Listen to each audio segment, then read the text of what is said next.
அனைவருக்கும் வணக்கம்.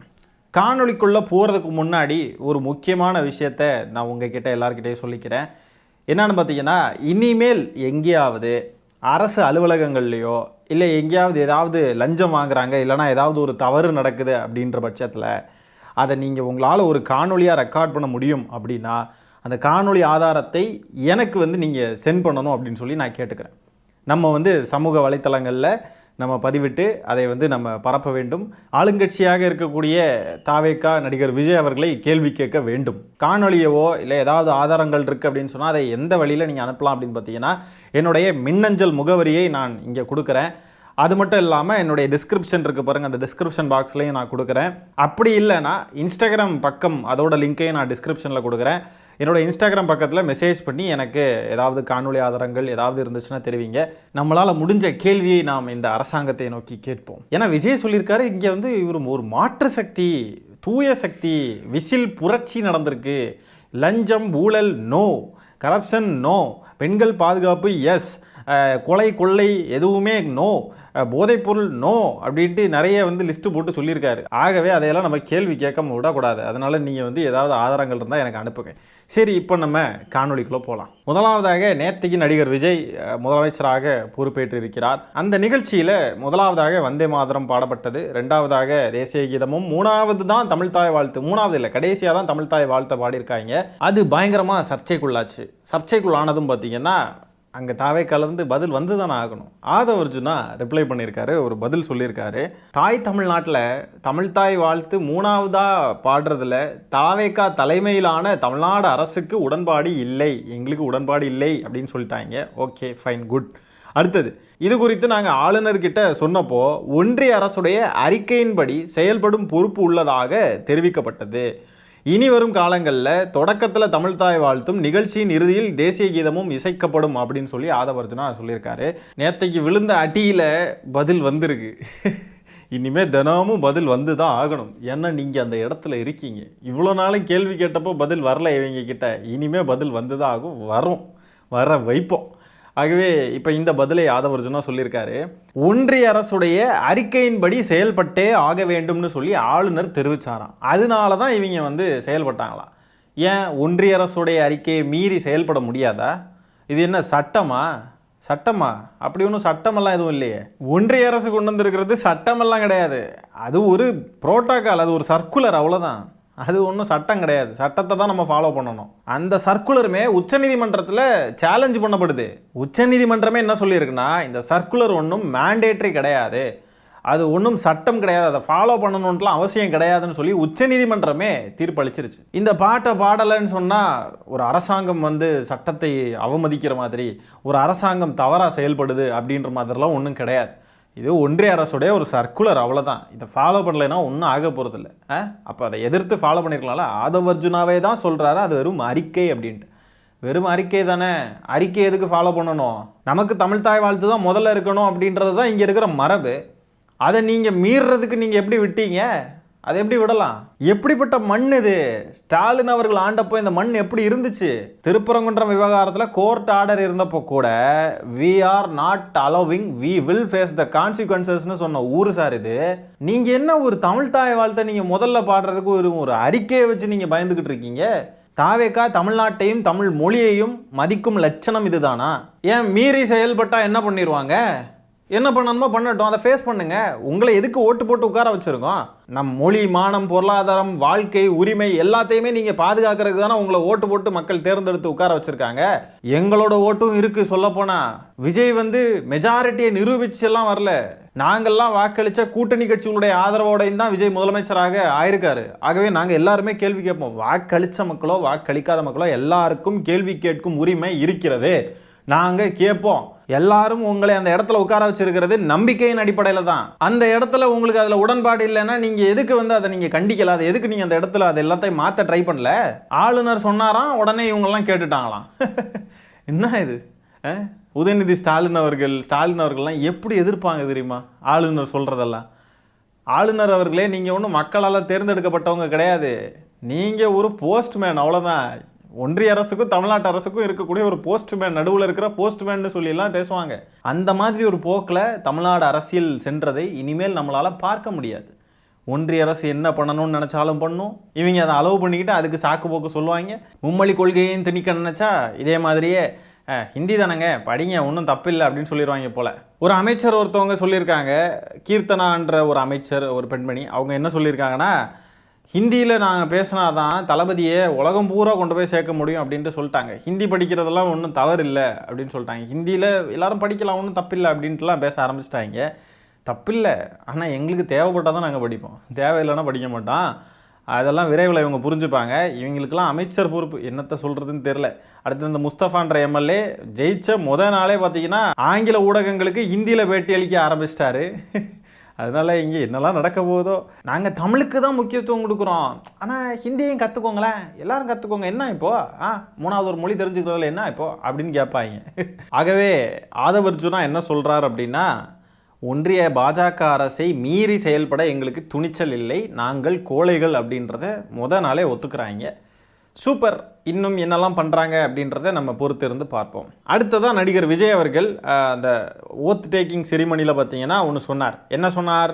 இந்த மாதிரி வெள்ளை அறிக்கையை நாங்கள் விட போகிறோம், நிதிநிலை எல்லாத்தையும் நாங்கள் ஒரு வெள்ளை அறிக்கையாக விட போகிறோம் அப்படின்னு சொன்னார். உடனே நடிகர் விஜய் அவர்களுடைய ரசிகர்கள்லாம் பார்த்தீங்கன்னா, பாருங்க வெள்ளை அறிக்கை விட போகிறாராம், யாராவது இது வரைக்கும் விட்டுருக்காங்களா இப்படி ஒரு வெள்ளை அறிக்கை, டிரான்ஸ்பரண்ட் கவர்மெண்ட்டுன்னு அண்ணன் சொல்லியிருக்காரு, அதனால டிரான்ஸ்பரண்டாக இருக்க போது இனிமே யாருமே இது வரைக்கும் வெள்ளை அறிக்கை விட்டதில்லை அப்படின்லாம் சொல்ல ஆரம்பிச்சிட்டானுங்க. அது போக வெள்ளை அறிக்கைனா என்ன நினச்சிட்டானுங்கன்னா, அமைச்சர்கள் இது வரைக்கும் யார் யாரெல்லாம் என்னென்ன ஊழல்லாம் பண்ணியிருக்காங்க எல்லா லிஸ்ட்டையும் எடுத்துகிட்டு வந்து சொல்ல போகிறார் அண்ணன், இனிமே தான் இருக்குது சரவடி அப்படின்னு சொல்லிட்டு வேறு மாதிரி நினைக்க ஆரம்பித்து விட்டார்கள் தாவேக்கா ரசிகர்கள். அது மட்டும் இல்லாமல் அந்த கீர்த்தனான்ற ஒரு அமைச்சரை பற்றி பேசணும் பார்த்தீங்களா, அந்த அமைச்சரும் அதே மாதிரி தான் பேசி வச்சுருக்காங்க இந்த வெள்ளை அறிக்கை பற்றி. அதை பாருங்கள். அவர் சொன்ன அந்த white paper transparent government it's gonna happen now. அதை மக்கள் வந்து இப்ப பார்க்க போறாங்க. எத்தனை பேர் ஒயிட் பேப்பர் ரிலீஸ் பண்ணாங்க,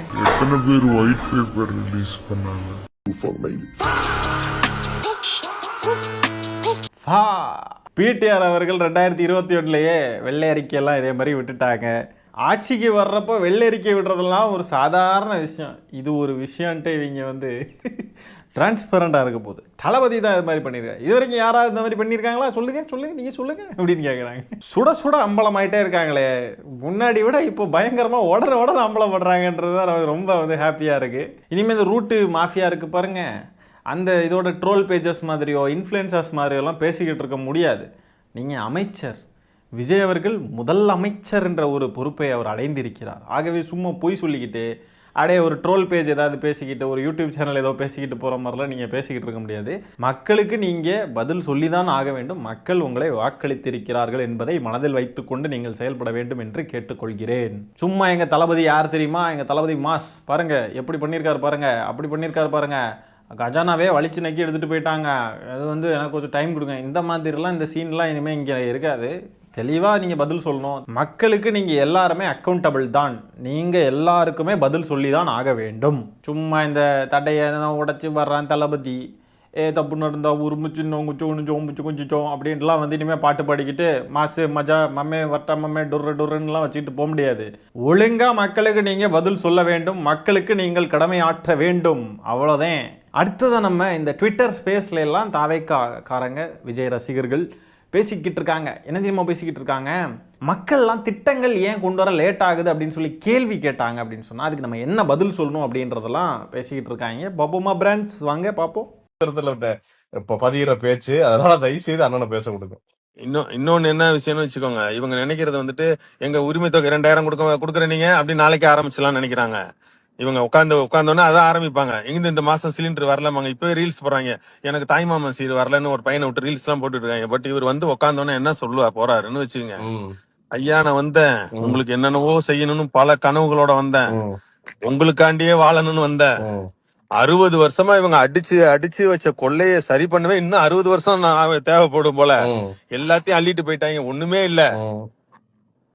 உண்மைதான், அது எதுவும் இல்ல, இருந்தா தானே குடுக்கறதுக்கு இல்ல அப்படின்னு சொல்லிட்டாருன்னு வச்சுக்கோங்க, எவனும் இத பத்தி கேட்கவும் மாட்டான்.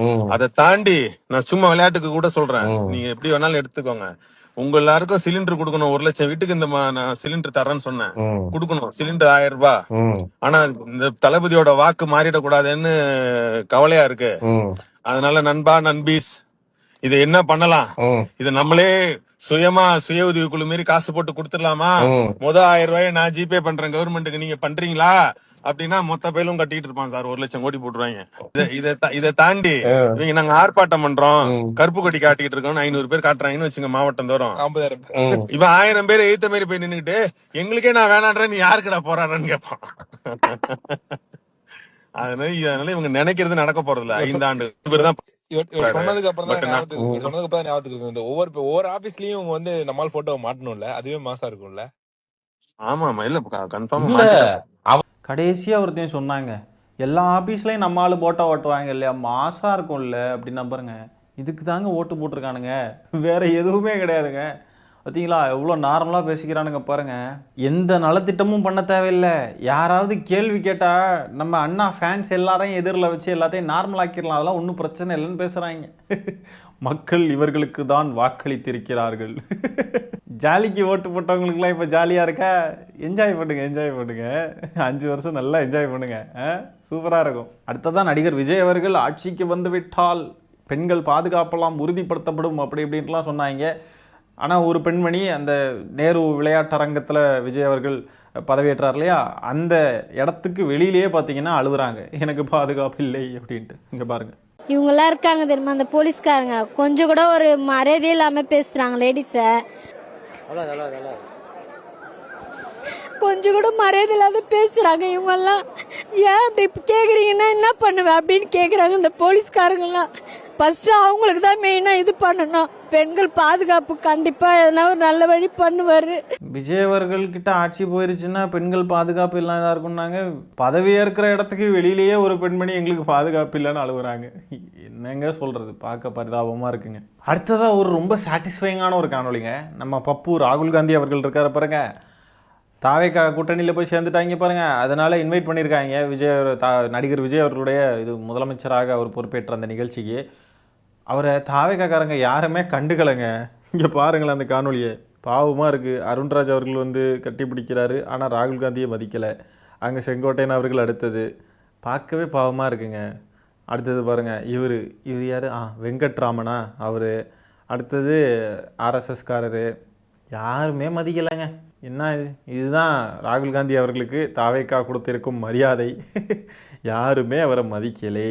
இன்பமாய் இருக்குது ஐயா. திமுகவுக்கு துரோகம் விட்டு ஒரே நாளில் சரவடியாக அடிச்சுக்கிட்டு போனாங்க. ஏற்கனவே ரொம்ப நாளாக அங்கே போகணும்னு வெயிட்டிங்லேயே வெறியாக இருந்தாங்க. இப்போ தாவேக்கா இவங்கள வெறித்தனமாக வெயிட் பண்ண வைக்குது. யாராவது நம்மளையும் மரியாதையோடு வந்து யாராவது கை குலுக்க மாட்டாங்களா, வந்து கட்டி பிடிக்க மாட்டாங்களா அப்படின்ட்டு வெயிட் பண்ணிக்கிட்டு இருக்காரு பப்பு ராகுல் காந்தி அவர்கள். அதாவது தமிழகத்தின் தங்க தலைவி திரிஷா அவர்கள் வந்து துணை முதல்வர் வந்தா கூட சந்தோஷம். உங்களுக்கு என்ன பிரச்சனை?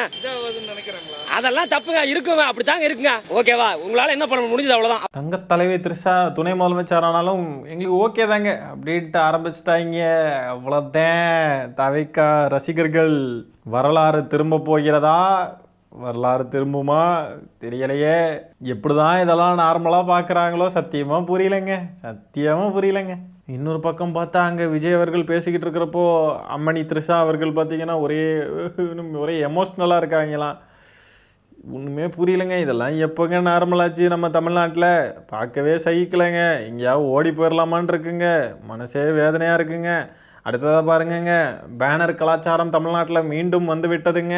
தாவேக்கா ஆட்சிக்கு வந்ததுங்க. இந்த அறப்போர் இயக்கம்னு ஒரு இயக்கம் உண்டுங்க. இவங்க என்ன பண்ணுறாங்கன்னு தெரிலங்க. திமுகவுடைய பேனரு கொடி எங்கேயாவது பறந்துச்சுன்னா உடனே எடுத்து போடுவாங்க. அவங்க எங்கே போயிருக்காங்கன்னே தெரிலங்க. இப்போ ஆளையே காணுங்க. ஆகவே இந்த காணொலியில் நம்ம பேசியிருக்கிற விஷயங்களை பற்றி என்ன நினைக்கிறீங்கன்றதை கமெண்ட்ஸில் பதிவு பண்ணுங்கள். இந்த காணொலியை நான் இத்துடன் நிறைவு செய்து கொள்கிறேன். நன்றி, வணக்கம்.